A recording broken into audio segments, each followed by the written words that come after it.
Hola, ¿qué tal? ¿Cómo estás? Bienvenido, bienvenida a un nuevo podcast con Luciano. Hola, ¿qué tal, Luciano? ¿Cómo estás? Hola Pilar, bien, gracias. Listo para hablar de este nuevo tema. Nuevo tema que hoy trata sobre el silencio, refiriéndonos al silencio interno, más que nada, y cómo Así puede es. ayudarnos en nuestra vida cotidiana. Pues sí, es un tema también importante, fundamental, de los primeros quizá que se abordan y es muy interesante porque como todo se presta quizá a confusión a veces al principio y se entiende el silencio como la ausencia de pensamientos. Y sí, en verdad, en cierto nivel es así, pero en otros niveles no lo es. En otros niveles se manifiesta como el simple acto de dar la orden de suspender por un momento, aunque sea el diálogo interno habitual que tenemos. Y el simple acto de dar esa orden nos hace entrar automáticamente en lo que llamamos un edificio de silencio, en este caso, desde el cual podemos escuchar más que al diálogo interno cotidiano y habitual, que generalmente nos confunde, a lo que llaman nuestra verdadera mente. Nuestra verdadera mente, en este caso, se refiere a la mente que está indisolublemente adherida o unida al cuerpo visto incluso como la expresión celular del organismo. Entonces, no hay separación para los practicantes del camino del conocimiento entre la mente real y el cuerpo que todos tenemos. El otro diálogo, que es el que nos es inculcado, a través del cual somos socializados, no es nuestro propiamente hablando, ¿no? Es un diálogo que viene de otro lado y es el que nos confunde por lo general y es el que queremos cancelar o suspender por un momento para tener más claridad. Ese es el tema. Este diálogo es el que tenemos habitualmente, ¿no? Sí, sí, así es. Es de hecho con el que mm, tratamos la mayor parte del tiempo y es un diálogo que gira alrededor de la preocupación por uno mismo, de una u otra manera. Está vinculada la preocupación por uno mismo con este diálogo. Se centra alrededor del yo, y es un diálogo generalmente bizantino, enredado, que no nos lleva a soluciones, que no es directo ni preciso, que más bien da vueltas sobre un tema cualquiera que nos preocupa y por tanto perpetúa esa preocupación y nos hace perder muchísima energía y nos hace ineficientes y torpes y lentos y particularmente nos obliga a repetir patrones de comportamiento que no son conducentes para a nuestra conciencia incrementada, ¿no? Ese es el problema con el diálogo interno habitual, que es egomaniaco y que no está vinculado realmente a los deseos profundos de nuestro corazón ni a nuestras capacidades como perceptores y como seres conscientes, ¿no? Nos las limita mucho. ¿Y hay manera de acallarlo o de que baje un poco el volumen? Sí, hay varias formas y como todo en este camino, siempre sostenemos que de una u otra forma cada uno de nosotros lo ha experimentado, ¿no? Así sea de manera inconsciente o como casi todo, ¿no? El silencio interior son aquellos estados o es el conjunto de esos estados en los cuales algo en nosotros se acalla y entramos en un estado, pues, un poquito más contemplativo, un poquito más de conexión con algo que está fuera de nosotros. Los animales, por ejemplo, entran naturalmente en silencio interior a veces. Si uno observa a un perro o a un gato, incluso estos animales domésticos, verá que de repente entran en ese tipo de estados donde se acallan, se calman y se quedan como concentrados o enfocados en algo sin moverse y transmitiendo esta sensación de paz, ¿no? Y de serenidad. Esos son entradas naturales al mundo o al edificio del silencio interior. Entonces la forma, hay varias. Una de las formas es Mover el cuerpo, practicar los pases energéticos. Otra es recapitular. Otra es enfocarse con concentración en algo que nos haga disfrutar lo que estamos aprendiendo. Y la más directa es simplemente dar la orden. Se da la orden de manera interna y se dice silencio, como una orden, ¿no? Como entre signos de exclamación. Y le estamos diciendo a esa parte que se retire por un momento, sea lo que sea ese diálogo, ¿no? Esa es la forma más directa.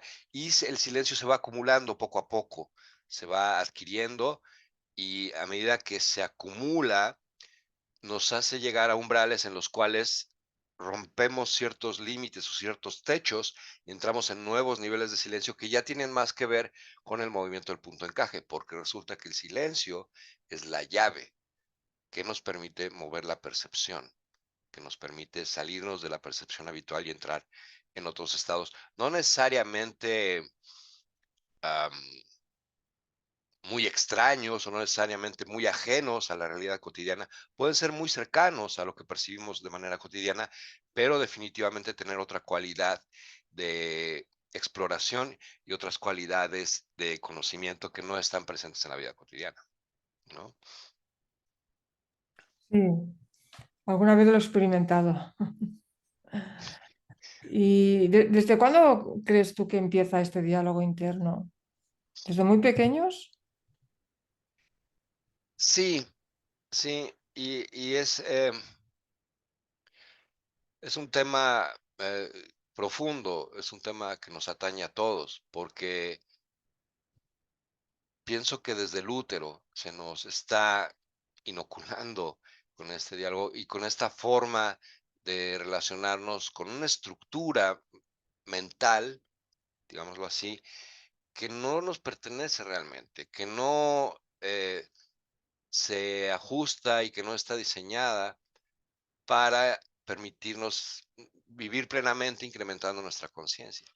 Entonces, lo que los hombres de conocimiento, las mujeres de conocimiento observan es que en el proceso de socialización los niños son moldeados, empujados de un lado y del otro por todos los adultos que les rodean para ajustarse a estos determinados patrones de conducta y de diálogo, ¿no? Entonces el diálogo apuntala a la conducta y la conducta apuntala al diálogo, estoy hablando de los hábitos, ¿no? Y los niños van aprendiendo eso, van aprendiendo cómo pensar y en qué términos pensar y en qué términos funciona el mundo desde ese sitio que es el de la importancia personal como fuerza central. Entonces, hay un doble diálogo ahí, dentro de ese mismo diálogo interno, porque resulta que está fundamentado en una gran hipocresía. Está fundamentado, por un lado, en decir que nos preocupan los demás, pero por otro, ser incapaces de escuchar a nadie sin estar pensando en cómo vamos ya a responder vinculando el tema a nosotros, a yo, ¿no?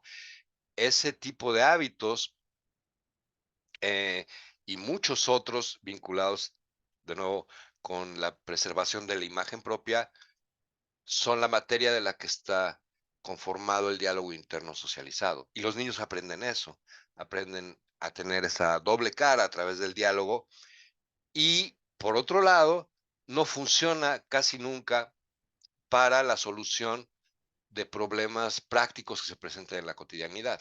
En realidad no tomamos decisiones, sino que nos abrigamos bajo la sombra de instituciones gigantescas que son las que toman decisiones por nosotros y mientras nos vamos repitiendo pues este diálogo interno que solo tiene que ver muchas veces con el yo, ¿no?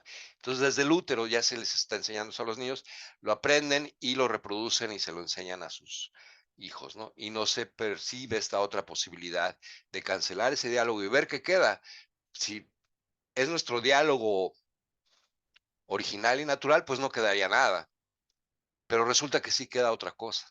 Hay otro diálogo, otra voz, otro contenido que viene directamente del cuerpo y es muy diferente. Entonces, silenciar, el silencio interior es acallar el diálogo que no nos pertenece, que nos es socialmente inculcado, para escuchar a esa otra voz que casi nunca escuchamos, que está debajo del ruido de ese diálogo y que surge directamente de nuestro cuerpo y es muy diferente. Entonces veo que tiene mucha relación la importancia personal con el silencio interno. ¿Son dos caras de la misma moneda? Sí, al revés, ¿no? Sí, la importancia personal es el conjunto de hábitos que surgen de el uso desenfrenado del diálogo interno. Entonces, el silencio interior lo que hace es suspender ese diálogo, así sea por unos instantes, practicando y practicando y practicando esa suspensión, de manera que los hábitos que conforman a nuestra importancia personal se van siendo acotados, van siendo reducidos hasta que se desvanecen, ¿no? Eh, Poco a poco. Entonces sí, el silencio interior es como puede llegar a ser el antídoto contra esa importancia personal injustificada que tenemos. Ujú. Cuando decías esto de que, por ejemplo, cuando estamos escuchando a alguien y ya estás pensando, ay, ahora explicaré yo lo mío, ¿no? Sí, ¿Verdad que hay como una parte, como son como unos segundos que eres consciente y puedes como pararlo? Esto es lo que son los beneficios de la recapitulación, de los pases, de la meditación, ¿no? Que te hace parar un poquito, ¿no? No tener ese sí, impulso. sí, sí. Todas las prácticas del camino del conocimiento forman parte de un cuerpo holístico, ¿no?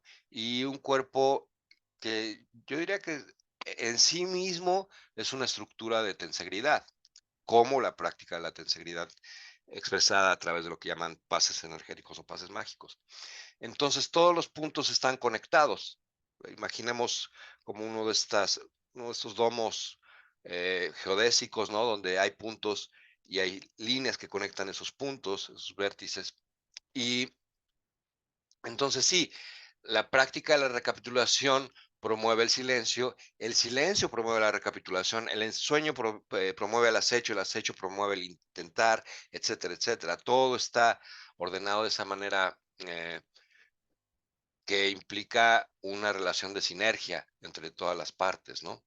Entonces sí, tú practicas la recapitulación y se incrementan tus capacidades de obtener silencio interior. Practicas el silencio interior dando esta orden numerosas veces durante el día y entonces se incrementa tu capacidad de ensueño, por ejemplo, ¿no? Entonces sí, desde luego así es, claro. Bueno, me refería a esta pausa, ¿no? Que normalmente no la haces, ¿no? Pero a veces sí lo recuerdas y paras. Pero Sí, de natural es el hábito ya que tenemos de años y años y años. sí, así es. Y nos preguntamos también muchas veces por qué hay tantos problemas en la comunicación y en la convivencia social. Pues es por eso. En realidad nadie escucha a nadie. Está uno ya pensando en lo que va uno a decir, vinculando, repito, el tema a las experiencias propias. Eso es una de las facetas de la importancia personal, ¿no? La incapacidad que tenemos de escuchar.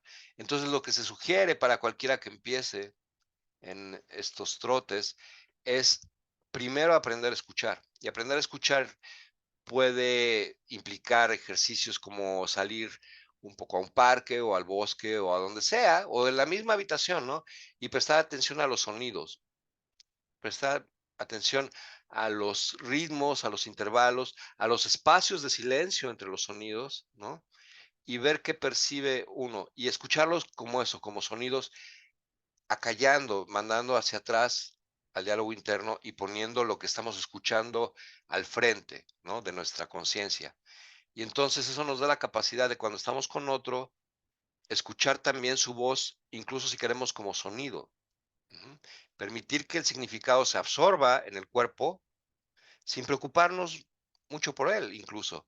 Permitir que se absorba y escuchar atentamente el sonido de su voz y nos va a sorprender la respuesta que puede venir de ese diálogo que realmente es nuestro, que viene del cuerpo, porque va a parecer que es otro el que está hablando, dado que quizá no prestamos necesariamente mucha atención al contenido específico, sino al sonido, a la intención, al intento del otro.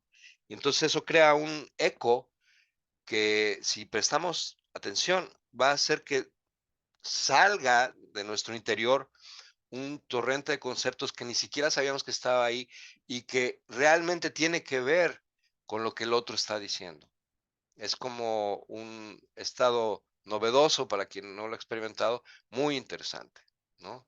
Y que está muy alejado de este constante diálogo de, sí, él o ella dijo eso, y yo me acuerdo que a mí me pasó. Entonces estás así como súper desesperado para entrar y ya acabó, ya, así que, no, a mí, yo, fíjate, a mí me pasó lo mismo. Y nadie está escuchando, y entonces el otro se sigue tomando su café y viendo para otros lados y diciendo sí, sí, sí, y ya está pensando en su respuesta. Y así son desde las personas hasta los grupos, hasta las organizaciones, las instituciones, los gobiernos en las Naciones Unidas, que uno está hablando, ¿no? Y los demás pensando en cualquier otra cosa. Y pues sí, es uno de los motivos por los cuales el mundo está como está, ¿no?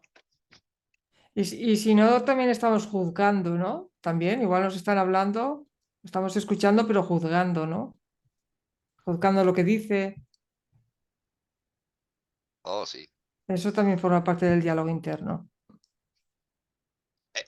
Sí, y muy buen apunte, porque en realidad es como la principal materia de la que está formado el diálogo interno. Los juicios. ¿Y qué queremos decir con juicios? Juicios, juzgar a alguien quiere decir, en cualquier nivel, condenarlo o redimirlo, ¿no? Establecer una opción, un diagnóstico, una sentencia a priori, en la cual, a partir de la forma superficial en que conocemos a otro, ya lo estamos redimiendo de algo o lo estamos condenando por algo.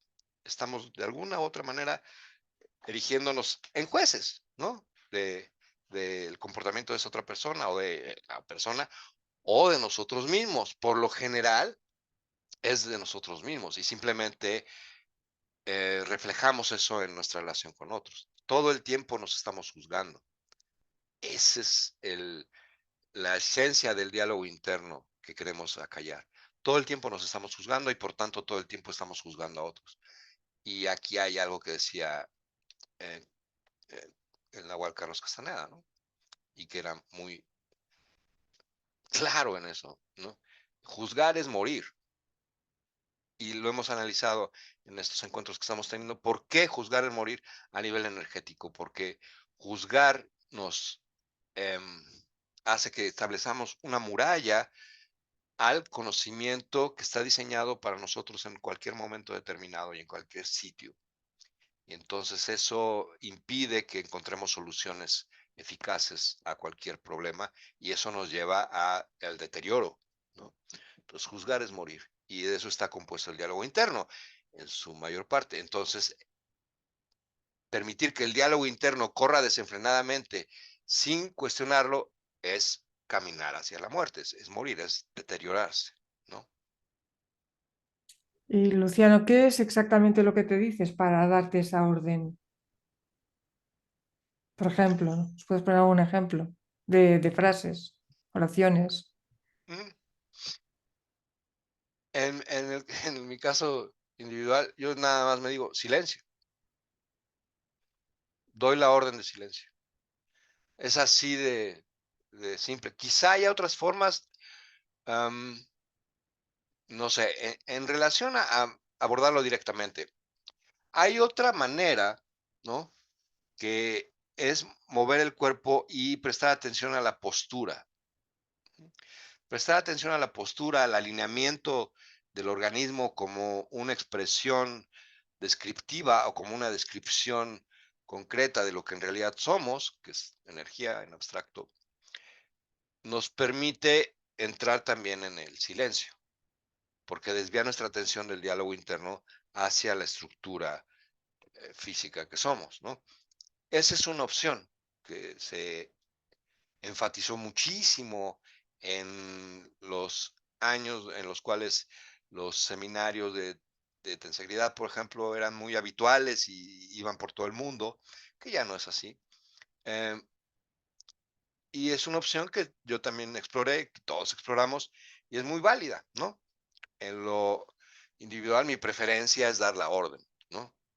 Pero cada quien tiene su preferencia.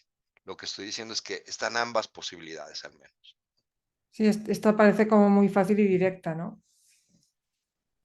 Sí, por eso es mi predilección, ¿no? Entonces, dar la orden y entrar en el silencio cambia la postura de mi cuerpo, ¿no? Cambiar la postura del cuerpo también me lleva a entrar en el silencio, ¿no? Entonces, es cuestión de la predilección de cada quien y se pueden, desde luego, usar las dos. El problema es que se malentiende, me parece, lo que es el silencio, lo que es el ensueño, lo que es el acecho, y demandamos por el mismo proceso de socialización resultados dramáticos e inmediatos, ¿no? Y consistentes. Y eso no, rara vez es posible, ¿no? Entonces, pensamos que si yo doy la orden de silencio, por ejemplo, en este caso, y no percibo nada espectacular, no estoy en silencio. Y eso me lleva a desconfiar de mis propias órdenes, ¿no? Lo cual me lleva a generar más dudas, lo cual me lleva a frustrarme y a decir, no, todo esto es pura charlatanería y no es nada, y mejor hago otra cosa, ¿no? Y no, la realidad es que cuando uno da la orden enganchando o ensamblando el intento del ánimo del guerrero, así, simplemente como engancharse, como si tuviera un arnés y de estos que usan los escaladores o lo que sea, y pones tu gancho ahí en la cuerda, que es el ánimo del guerrero, que todos entendemos a nivel corporal, porque es muy simple, y desde ahí das la orden, algo fuera de ti comienza a actuar, ya ni siquiera depende de ti. Algo fuera de ti genera un cambio en tu percepción. Al principio, muy probablemente casi imperceptible, sí, porque apenas estás empezando a practicar. Pero es muy importante confiar en el sentido más profundo, en el sentido de que tú borras las dudas. Si tú das una orden desde el ánimo del guerrero con el intento de incrementar tu conciencia, esa orden de una u otra manera se está cumpliendo.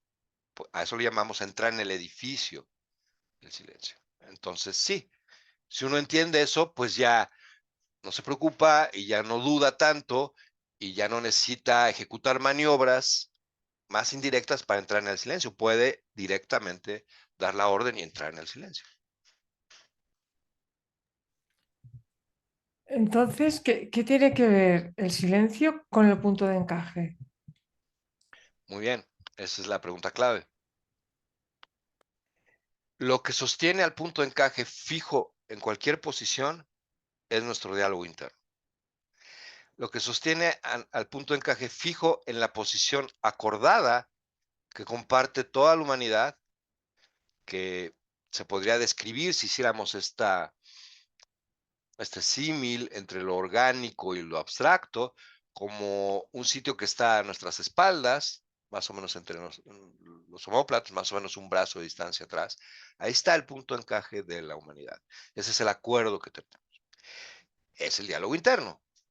Lo que sostiene al punto de encaje ahí es el diálogo interno constante que tenemos acerca de qué es el mundo, cómo es el mundo, qué somos nosotros, cómo no es el mundo, cómo no somos nosotros, etcétera, etcétera, etcétera. La invitación es a analizar el diálogo interno, es a desapegarse un poquito y verlo como desde arriba con una cámara, e indudablemente vamos a encontrar que todo el tiempo nos estamos repitiendo ese tipo de ideas. El mundo es así, las cosas son así, así es la vida, así es el trabajo, así es el amor, así soy yo, así son las cosas, ¿no? Todo el tiempo nos estamos repitiendo esas certezas, que son certezas en el aire que describen una realidad que se transforma en una profecía que se autocumple. Esa profecía que se autocumple es la descripción que se tiene del mundo en esa posición del punto de encaje. Si se mueve el punto de encaje a otra posición, el mundo ya no es así y asado, y uno ya no es así y asado, y la vida no es así y asado, es algo diferente. Entonces, el diálogo interior es como el candado que al estar repitiendo la descripción que se percibe del mundo en esa posición específica, fija al punto de encaje. ¿Sí? Entonces, suspender el diálogo interno mediante la orden de silencio interior y o mediante la práctica de paz energéticos, de la recapitulación, etcétera, es la clave que nos permite liberar al punto de encaje para que se mueva a otros sitios. Y en soñar también ayuda, ¿no? Sí, sí, todo esto ayuda, ¿no? Aprender a ensoñar o acordarse, mejor dicho, que ya uno es un ensoñador e ir borrando las dudas, acordarse de que uno es un acechador en el sentido en que lo manejan y ir borrando las dudas, todo eso ayuda a darle fluidez al punto de encaje. Sí, Yo te lo digo porque cuando tengo unos minutos de atención de ensueño, la verdad es que me despierto totalmente diferente, con otra percepción. No es que vea estrellitas ni marcianitos, como tú dices, ¿no? Pero se percibe todo diferente, ¿no? Estás mucho más tranquila, más atenta, más concentrada y en definitiva con más bienestar. Aunque solo son unos minutos por la noche, ¿no? O por la mañana de esa atención, ¿no? Eso es como una inyección de vitalidad o de algo nuevo. es además muy emocionante, ¿no?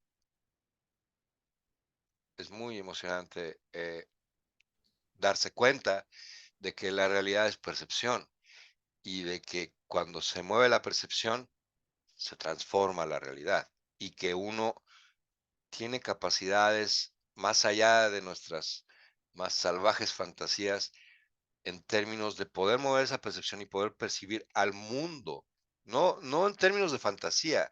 A los guerreros no les interesan las fantasías, es en términos de una realidad tan abarcante y tan em, esencialmente fundamental, si valga la expresión, como esta que estamos percibiendo, ¿no?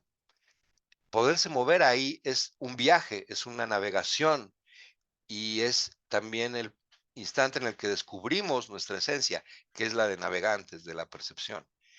Y en mi experiencia también, no hay nada en la vida más emocionante que eso, nada. Cuando está uno ahí y se mueve la percepción y uno ensambla esta otra descripción o esta otra eh,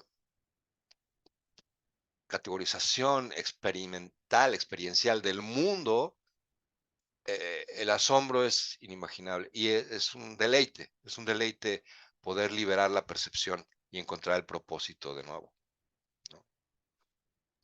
También me he acordado de un vídeo de una doctora, quizá lo has visto o lo han visto, de que tuvo un derrame cerebral, que no hace falta que lo tengamos y ojalá que no lo tengamos nunca, pero que eso le hizo ver o sea, tuvo otra percepción, ¿no? Y que hay algo más, ¿no? Aparte de lo que vemos. No algo más diferente, sino, ¿lo has visto este vídeo? ¿Te suena? Es de una No, doctora.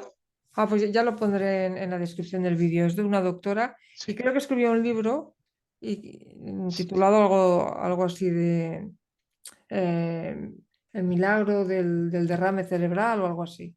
Bueno, mm, vamos, que se ve que tuvo una experiencia fuera de serie, ¿no? Cuando empezó a sentir que tenía el derrame. Bueno, luego se recuperó. A ver, que no quiero decir que tengamos que tener un derrame, ¿no? Y ojalá. claro, Pero bueno, que de alguna manera entendió que al callarse su diálogo interno, porque se le cayó absolutamente, pues tuvo una percepción muy diferente, ¿no? Y placentera. mira, qué Sí, es muy interesante. interesante. Además, ella es científica, o sea, es Exacto. doctora científica y lo explica en el TED, ¿sabes? Las conferencias TED. Ah, sí, Es sí, una sí. de estas. Ya os lo pasaré. Ok, sí, gracias, Pilar. Sí, sí, es interesante. Pues Luciano, no sé, si quieres para terminar. decirnos alguna cosa más sobre este tema? Sí, rápidamente. Eh, Quisiera enfatizar que el silencio interior es la llave que abre todas las puertas en el mundo de los practicantes del camino del conocimiento. Y es también una de las prácticas más simples. Cuando me preguntaste cómo entro en silencio interior, pues nada más doy la orden, ¿no? ¿Cuántas veces? Siempre que puedo, siempre que puedo estoy dando la orden. Hay momentos en los que sí es recomendable enganchar un poco el diálogo habitual que tenemos, pero controlado, ¿no? Sin caer en la preocupación por uno mismo o en sus patrones habituales. Hay momentos en los cuales sí es recomendable.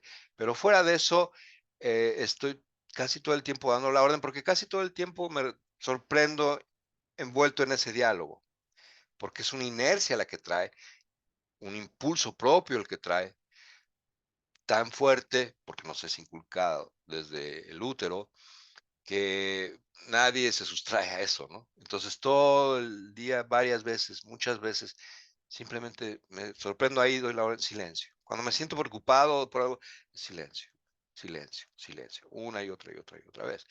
Entonces, eso es lo que me permite, en la medida de mis capacidades, mover mi percepción y ajustar la posición del punto de encaje para encontrar soluciones prácticas, por ejemplo, a cualquier problema, o para encontrar un momento de calma desde el cual puedo impulsarme o catapultarme a un nuevo proyecto y a un nuevo ensueño, ¿no? Que es este movimiento, el punto de encaje. Entonces, la práctica del silencio interior es fundamental, es muy simple, muy sencilla, así como la dijimos ahorita, y lo único que hay que borrar son las dudas de que cuando uno da la orden, está o no en el silencio. Sí, si uno encarna y uno se compromete y uno asume la responsabilidad de enganchar el ánimo del guerrero y uno da la orden del silencio desde ahí, sin importar el nivel de conciencia que uno tenga en ese momento dado,